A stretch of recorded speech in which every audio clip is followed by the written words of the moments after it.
Get a load of that. GB Ultras. Thank you for signing up for Ultra Wales 50-mile event.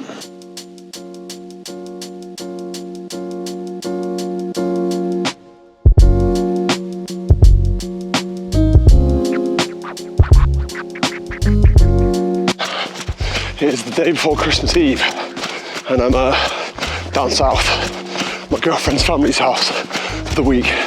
And as you can see, man's a trail runner now. So this year, in August, I did an Ironman, full Ironman.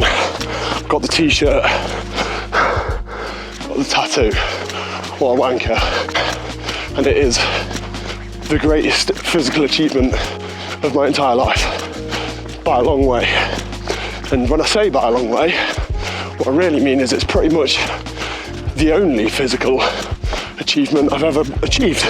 I wasn't a very athletic kid growing up. I was pretty much shit at every sport I've ever tried. And I used to think that I was just not gifted athletically. I just wasn't a natural athlete. I wasn't coordinated enough, still true.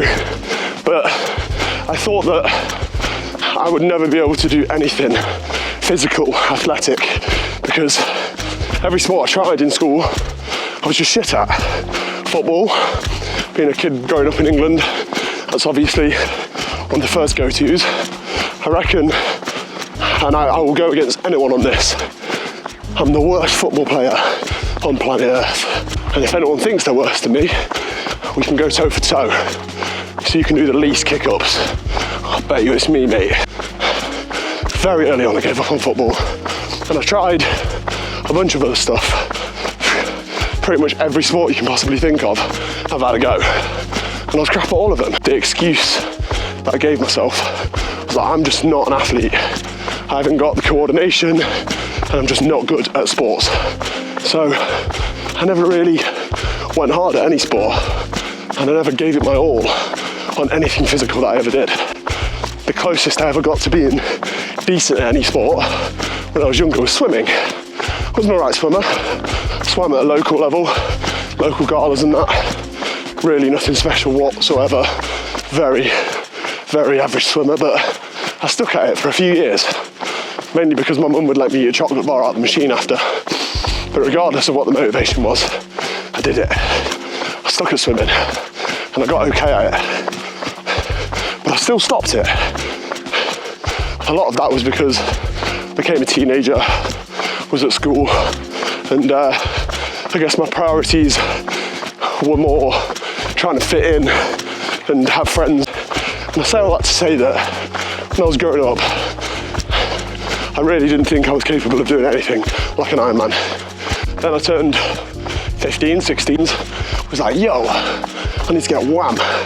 That's the answer. I need to get in the gym. I need to get some big muscles.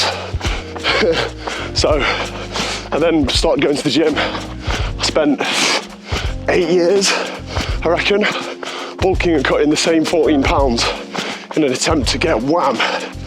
Failed miserably every single time, except one time.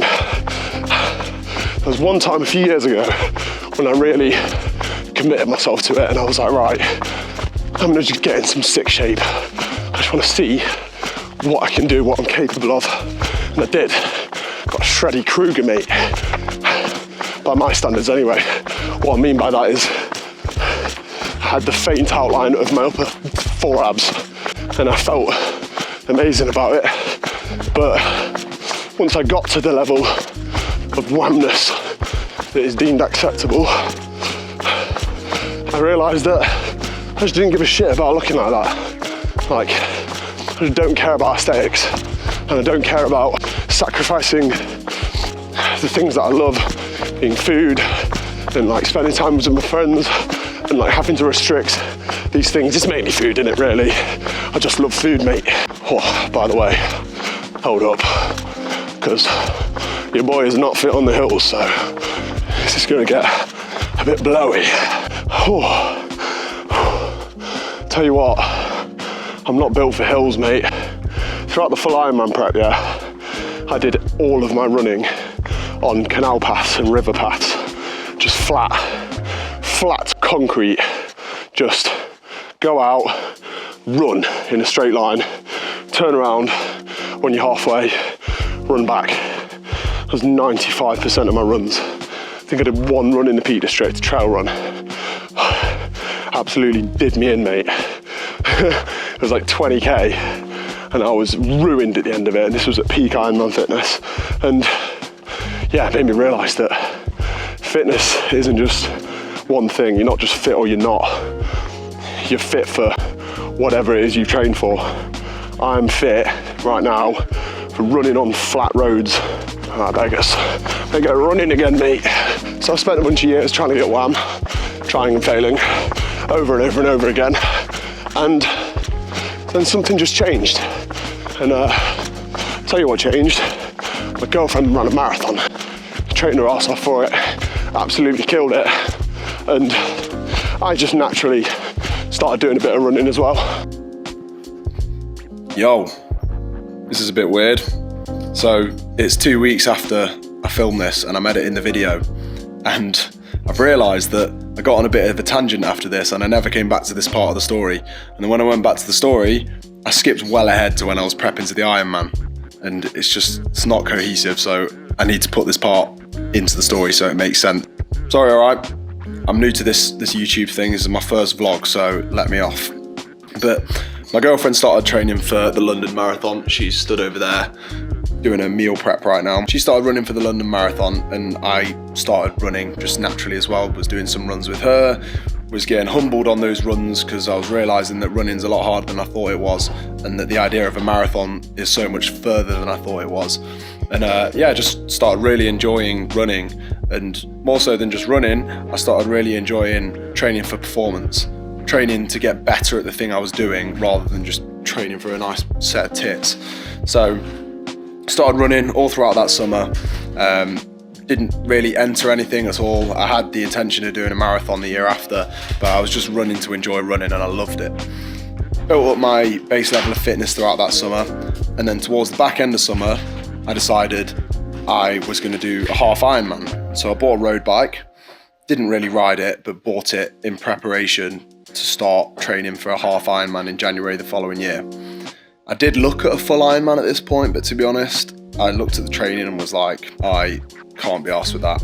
I realised that to train for something like that, I had to give up my entire social life. And at that point, I wasn't prepared to do that. And then a few months went by and I was thinking and reflecting on the idea of it. And I decided if I'm doing it properly.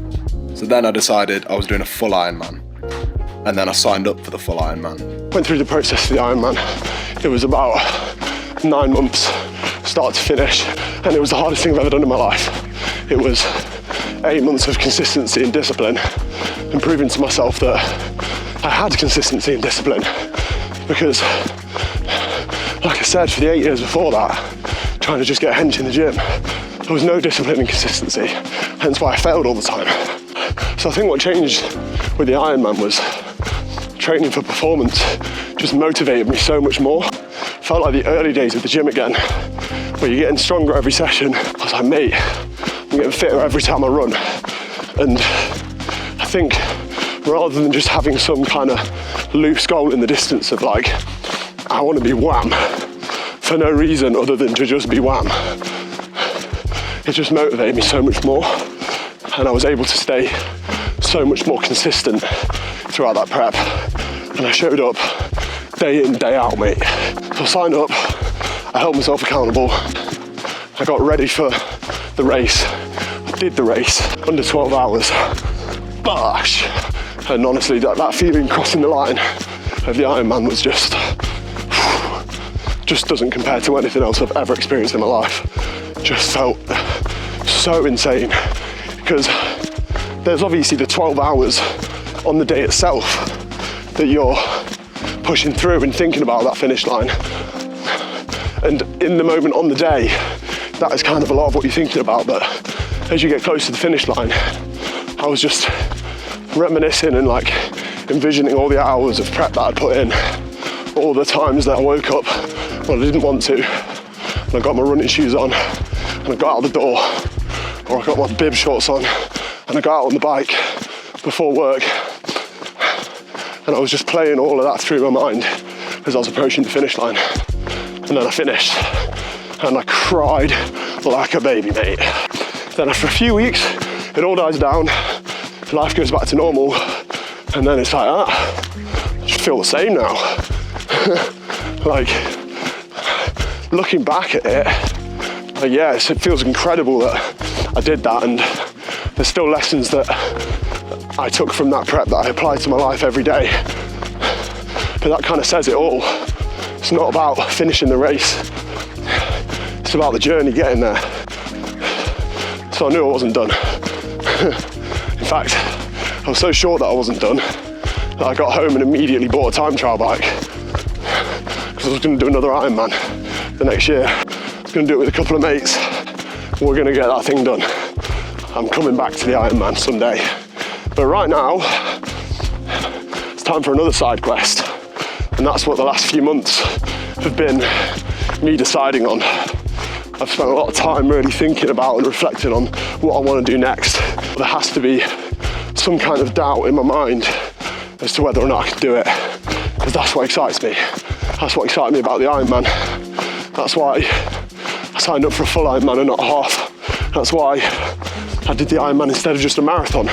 Now I've discovered what that thing is, and it's trail running, ultramarathons, and there's a few reasons as to why. Hello, it's me again. Sorry, I have no idea what I'm doing with this vlogging stuff, but what happened here is I got distracted, I think by a dog, and then I started running again and just told myself, I think I've got enough footage here, so I'm just gonna do the rest of the run. So that's just where the vlog ends, but I clearly wasn't finished with what I was talking about. So there's a few reasons why I want to do an ultramarathon next instead of an Ironman, but I'll keep it fairly brief. The main reason is that whilst I was preparing for the Ironman, I thought I'd found a passion for triathlon. And I love triathlon, I love the training, I love the variance and the fact that you have different sessions every day, and if you're sick of swimming, you've got cycling and running. If you get sick of running, you've got cycling and swimming. Like, there's constant variance to stop you from getting bored, and I love that about triathlon. But I realised after a few months of reflecting on the whole experience in the prep that the passion that I thought I found for triathlon is not for triathlon. It's for doing difficult things. Setting really hard, unrealistic goals and then achieving them. That is the passion that I found. And the passion that I already had before that is for adventure and mountains. I love the mountains, mate. I love getting well out into the sticks where there's not really any people and it's just beautiful scenery and just stomping around. I absolutely love that shit. And the problem with the Ironman is it kind of took that away from me because I was so limited. When you're training for a triathlon, what you don't realise is it's a logistical flipping operation, mate, because there's just so much gear and just so much stuff. So everywhere you want to go, you have to bring a road bike with you, all your cycling gear, your running stuff, all your nutrition, maybe a wetsuit. Like, there's just so much stuff to bring. And what happens is when you're training for something as big as an Ironman, where the volume is so high, you just end up staying wherever it is you are, which for me is Nottingham. So I ended up spending the entire 8 months that I was prepping just in knots, and I didn't really get up to the mountains. I barely went to Wales. I went to the Lake District once for a ride, but they are my favourite bits of the UK, and that's where I want to be spending my time at the weekends. So I thought, what I'm going to do this time is I'm going to do a race that doesn't prevent me from going to those places and doing those things. It forces me to have to go to those places and do those things more. So it just made sense, man. I was like, yeah, ultramarathon, mountain ultramarathon. How far do I want to go? Initially, 100 miles. That was the distance I decided on because, like I said before, it sounds very unrealistic and is terrifying, and there's a lot of doubt in my mind that I can actually do that. So I thought, yeah, I want to do that. So I tried to sign up for a 100 miler and they didn't let me because I've never ran a 50 miler. So the goal is still 100 miler. That is the end goal for this ultra running, I suppose. But it's just not quite as simple as immediately signing up for a 100 miler and then doing it, apparently. So I've got to do a 50 miler first.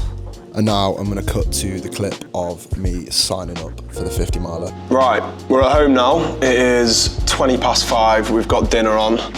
Meg is sat here painting. Painting by numbers. Painting by numbers, because she's a professional. And I have got an entry for the Ultra Wales 50 miler in my shopping cart. It's a 50-mile ultramarathon through the Welsh mountains. It goes up Cadair Idris, another mountain, through some forests, across an estuary. It's a lovely route, and I love Wales. Do you have a goal time for it, or is it like something in your head? Absolutely no idea. I will research that in a minute and see what the average finishing time is for this race. But first, I'm gonna sign up. Order received. Get a load of that. GB Ultras. Thank you for signing up for Ultra Wales 50-mile event. Yeah, that's pretty far. It's pretty far. I'm glad it's not me. It's pretty far. After signing up for the race, this is when you start researching it. That is the key. Just do it first. You sign up, and then you figure out what you've got yourself in for, and then you can't talk yourself out of it because you start to realise it's a lot harder than you thought it was going to be. But there's no fun in that, so you sign up first. The winner did it in 9.5 hours. Jeez. I will not be winning it. You never know. You never know. Okay, so this year there was 208 male finishers. 100th did it in just under 15 hours. Oh shit. So that's the average, about 15 hours. Here's the elevation profile. So a couple little bumps. These are probably decent hills, I reckon. What was that? Bumps. She takes the piss out of my accent because she's a southerner. Silly northerner. What do you say? Bumps. Bumps. Oh, it's a couple of little bumps that you have to jolly over. Yeah. That's how you talk, mate. Yeah. Yeah, a couple little bumps, and then I reckon that is probably Cadair Idris. That's one of the mountains, and then that'll be the second one. So yeah, looks pretty hilly, which is going to be good fun to train for because there's no hills anywhere near us really. Well, there is, but there's no mountains anywhere near us. Lots of time in Wales, lots of time in the Lakes, Peak District, because there's a couple bumps there. Yeah, a bit bumpy around there. Bit bumpy around there. No mountains, but bumps. It's time to start prepping, I suppose. I feel like I need to sign this vlog out. I signed up to the race. I am doing my hard thing. Go and do yours, pal. Stop being a fanny and sign up for it. Whatever it is that you're thinking of.